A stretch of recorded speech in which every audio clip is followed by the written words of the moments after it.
Welcome back to the reading of the poem of the Man God, written by Maria Valtorta, Volume 3. Chapter 348, Part 2, The Transfiguration and the Curing of the Epileptic.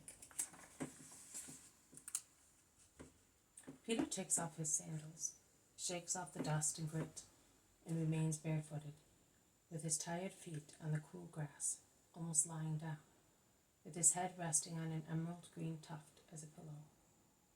James does the same, but in order to be comfortable, he looks for a tree, against which he leans his mantle and rests his back. John remains sitting looking at the master, but the calm of the place, the fresh breeze, silence, and fatigue overcome him also, and he droops his head and eyes. None of them are fast asleep, but they are in a state of summer drowsiness that stuns people. They are roused by a brilliancy that is so striking that it overwhelms the brightness of the sun and spreads and penetrates even into the shade of bushes and trees where the apostles are. They open their eyes and are astonished at seeing Jesus transfigured. He is exactly as I see in the visions of paradise. Of course he has no wounds, and there is no banner of the cross, but the majesty of his face and body is the same. The brightness is also the same, and his garment too is identical. From deep red it has changed into an immaterial fabric of diamonds and pearls, in which he is clad in heaven. His face shines with an extremely intense sidereal light, in which his sapphire eyes are beaming. He looks taller, as if his glorification had increased his height. I cannot say whether the brilliancy, which makes him even the tableland phosphorescent, emanates entirely from him, or whether his own is mingled with the brightness that all the light of the universe and of heaven has concentrated on him. I can only say that it is something indescribable.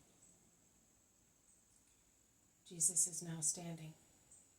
I would say that he is raised off the ground, because between him and the green meadow there is something like a luminous vapor, a space consisting only of a light upon which he seems to be standing.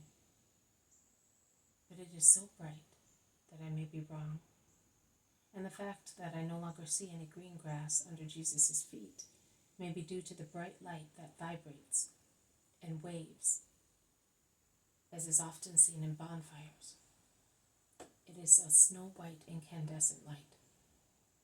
Jesus is looking at the sky and smiling at a vision that enraptures him. His apostles are almost afraid, and they call him, as he is transfigured so much that he no longer appears to be their master. Master! Master! They call in low voices, full of anxiety. He does not hear. He is in an ecstasy, says Peter, trembling. I wonder what he sees. The three are now standing up. They would like to approach Jesus, but they dare not. The light increases further because of two lights that descend from the sky and take place at Jesus' sides. When they settle on the tableland, their veils open, and two majestic, bright personages appear.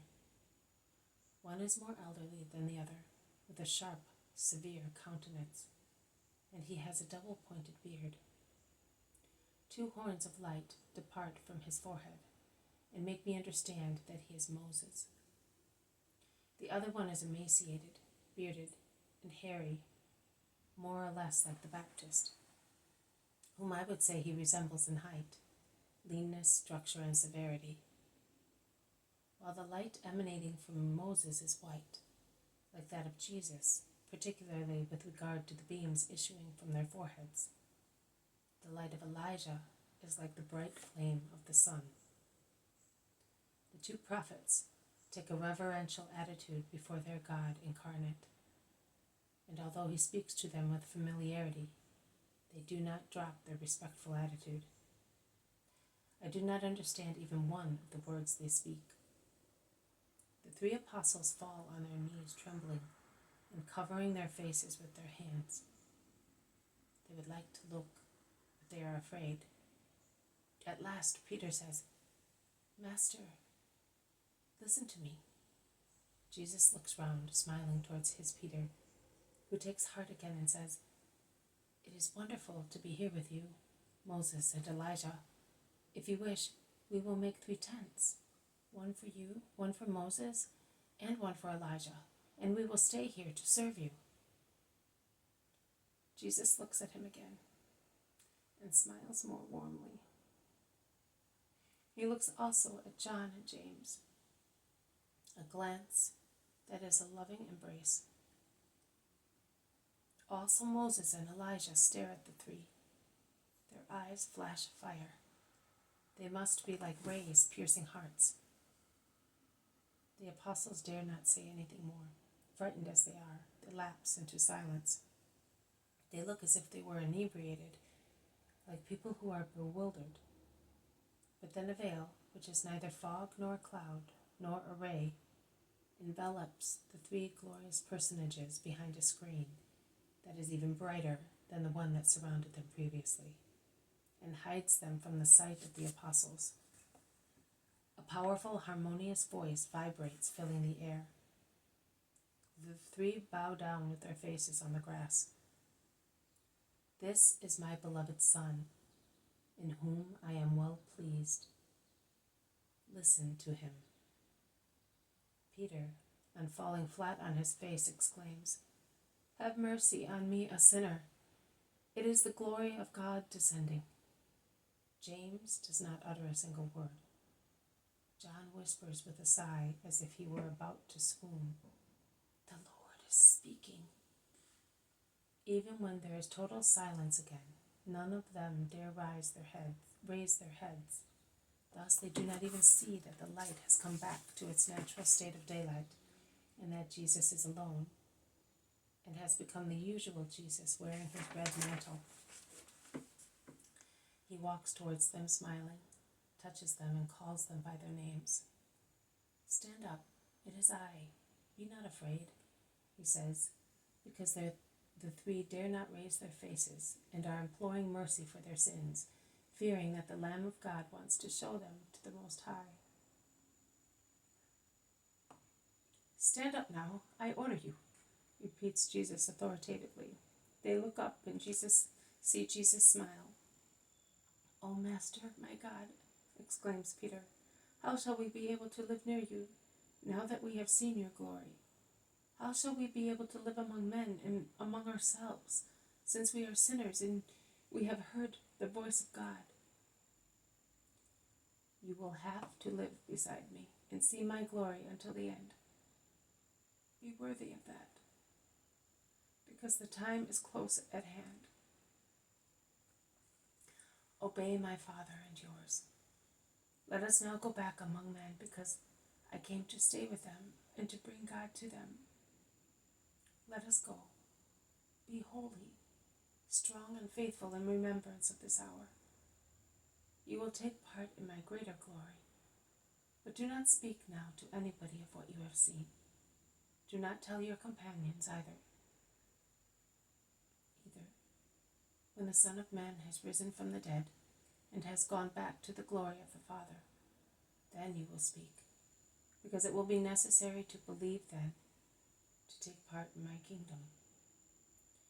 But is Elijah not come to prepare people for your kingdom? So the rabbis say. Elijah has already come to prepare the way for the Lord. Everything is happening as was revealed, but those who teach revelation do not know and do not understand it.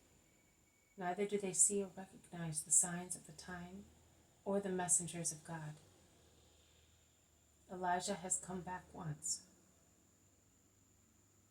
He will come for the second time, when the last time is close at hand, to prepare the last for God.